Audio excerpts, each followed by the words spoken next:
Itu mufti. Saya tidak tahu soalan tu makin banyak. Rupanya saya terbaca kat surah khabar. Ini ceritanya. Faham ya? Tak payah sebutlah kawan tu. Itu sebab di Singapura ustaz boleh berlakon, ustaz boleh menyanyi, kerana ada mufti-mufti yang membolehkannya. Malah mufti sekarang pengarang muzik, pengarang lagu saya. Mudah-mudahan Allah memberi hidayah kepadanya. Sebelum saya teruskan, antum siapa? Antum tahu siapa yang mula-mula mencipta lagu dan muzik? Not music, siapa yang cipta? Yunan. Ada satu buku yang ditulis oleh Muhammad Dawis, Al-Mawriduz Zilal fi Tanbih Khata'uz Zilal. Syekh Dawis menulis tafsir, membetulkan tafsir fi Dilalil Quran. Muhammad Dawis. Apabila Said Qutb mengatakan bahawa Quran itu sama seperti nyanyi dan lagu, maka dibetulkannya oleh Syekh ni. Dia mengatakan tidak, kerana dalam buku ni nanti saya tulis ya, dalam buku yang akan diterbitkan, Syekh Dawis membawa hujah. Dia menjelaskan di dalam tafsirnya, yang mana tafsir ini membetulkan fi Dilalil Quran.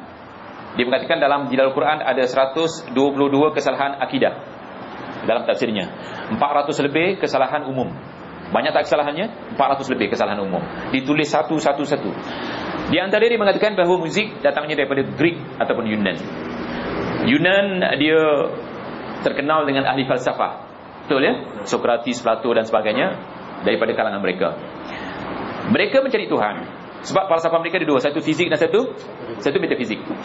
Jadi fizik kita ambil, tapi yang metafizik mencari Tuhan. Mencari Tuhan pakai akal tidak boleh, sebab Allah Subhanahu Wa Taala Tuhan di alam ghaib, akal kita di alam nyata ni.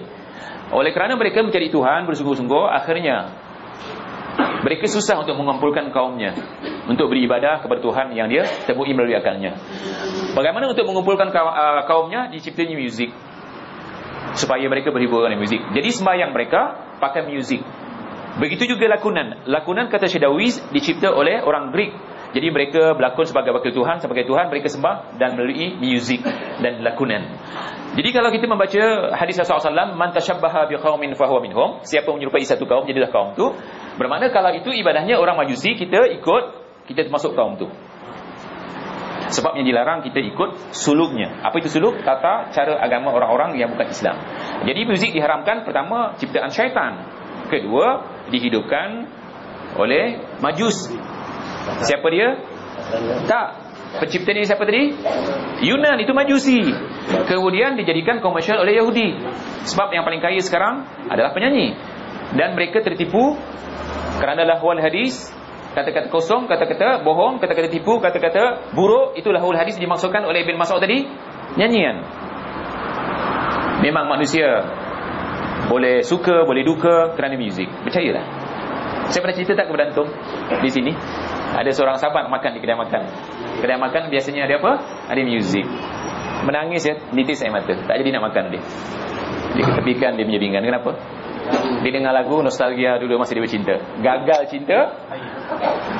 Lagu tu jadi hiburan dia. Mungkin sendiri kata lagu tu dah ditaruh dalam surat dia, dikasih dia punya mawa, tetapi gagal, menangis dia. Cuba lihat lagu punya peranan. Tapi jarang orang menangis kalau dengar Al-Quran. Al-Quran dibaca dengan macam mana bacaan? Dibaca oleh kiai ini, jarang orang menangis. Kenapa agaknya? Sedangkan para sahabat dulu, di antaranya yang menyebabkan dia menangis, surah Al-Quran. Beza tak? Jadi syaitan sudah memalingkan daripada menangis surah Al-Quran, ditukar. Dulu kan kita ada nostalgia juga baca Al-Quran kan? Kita belajar Al-Quran susah sangat, kita nak baca bapak kita lempang. Itu nostalgia juga Syekh. Bagaimana kalau ayat itu dibaca sekarang? Kita tak terasa. Subhanallah. Ala kulli hal, cuba lihat, kita teruskan. Ada satu lagi istilah, takbir. Ya? Takbir menurut bahasa ialah mengimbas debu. Tetapi takbir dimaksudkan dalam hal ini ialah mengkhususkan syair-syair untuk dinyanyikan, disenandungkan, ditarikan dan menggoyang-goyangkan badan. Disebut takbir kerana dalam tarian tersebut dikibas debu atau menabur debu untuk menjelaskan ataupun untuk penjelasan lanjut kita lihat dalam Talbisu Iblis oleh Ibn Qayyim Jauzi, ada yang berkata tentang ni, ataupun dalam lisan Arab. Takbir ini biasanya dilakukan oleh orang-orang sufi. Orang-orang sufi menari, dia berzikir dengan menari, dibacanya syair. Sebab kita katakan syair tidak haram, betul tak? Rasulullah juga bersyair. Tapi bila syair itu dijadikan muzik ataupun diiringi dengan muzik, menari, itu jadi haram. Jangan silap ya. Ada yang mengatakan kan syair tidak diharamkan. Yang diharamkan bila syair dimasukkan muzik, dijadikan tarian. Syair seperti ini, syair-syair yang berbentuk agama, dijadikan tarian oleh orang sufi, ataupun zikir-zikir, wirid-wirid yang dicipta oleh kiai-kiai mereka, dijadikan wirid. Bila kesetanan mereka boleh menari, dan debu-debu semua naik. Jadi takbir daripada ghubar artinya debu. Al-Hafiz Abu Musa rahimahullah berkata, dikatakan bahawa takbir adalah nyanyian kerana ia boleh menjadikan orang-orang menari-nari sehingga tubuh mereka dipenuhi debu disebabkan hentakan kaki, kiasan kaki dan hemburan tanah. Berkata Al-Azhari, takbir ialah mereka menamakan syair-syair yang mereka nyanyikan, kemudian mereka senandungkan dengan istilah takbir, kerana apabila mereka bersyair diiringi dengan irama muzik, mereka menggoyang-goyangkan badan dan menari. Oleh kerana itu mereka disebut takbir. InsyaAllah ini boleh dibaca semula kalau kurang dipahami. Selanjutnya tuan-tuan, telah didukil dari Al-Hasan bin Abdul Aziz bin Al-Wazir Al-Jarawi rahimahullah bahawa Imam Syafi'i telah menegaskan, saya temui kaum zindik di Iraq. Penyanyi ini dikatakan kaum zindik. Saya temui kaum zindik di Iraq membuat persembahan yang disebut takbir, bersenandung dan menari dengan syair. Mereka mengadakan qasidah, mengadakan khasidah yang dicipta oleh gulungan orang-orang zindik untuk memalingkan manusia dari Al-Quran. Jadi khasidah haram tak? Khasidah haram. Imam Syafi'i mengatakan, mengkelaskan orang yang main khasidah ini sebagai kaum zindik. Subhanallah. Tapi di negeri kita berapa banyak yang berkhasidah? Dulu kalau ada peraduan Quran di Malaysia, diundang satu orang yang paling pandai berkhasidah. Perasan tak Syekh? Dulu kalau ada peraduan Al-Quran, dia akan dijemput sebagai halwa telinga. Dia berkhasidah. Jadi khasidah itu adalah muziknya, nyanyiannya orang sufi. Ini dijelaskan oleh Qayyim Al-Jauzi. Ini dijelaskan oleh Ibn Qayyim Al-Jauzi. Kemudian Imam Ahmad rahimahullah ditanya tentang takbir. Beliau menjawab, takbir yakni penyanyi dan nyanyiannya itu adalah bid'ah. Jika engkau bertembung dengan salah seorang dari anggota takbir, maka ambillah jalan yang lain. Apa kata Imam Ahmad? Kalau anda bertembung dengan penyanyi, kau cari jalan lain. Tapi orang sekarang subhanallah, kalau boleh dikejar Syekh, bukan lari. Untuk apa dikejar? Kalau boleh belakang dia suruh sign autograf.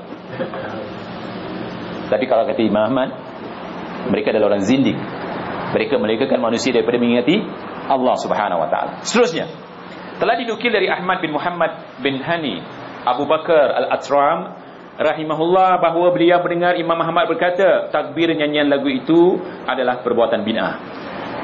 Al-Khalal menukil dari Yazid bin Harun bahawa beliau berkata, hanya orang fasik sahaja yang mahu melakukan takbir. Artinya takbir ya, syair-syair bagus, syair-syair semangat, syair-syair yang berbentuk agama, tetapi bila dimuzikkan, bila dinyanyikan, maka jadi fasik. Apalagi seni kata yang sekarang tu dipenuhi dengan ganja, cerita minuman keras, cerita zina, cinta kasih dan apa-apa yang berahi-berahi, itu lagi teruk. Ya tak? Kadang-kadang perbuatan khurafat, perbuatan syirik. Lautan api sanggup aku renangi.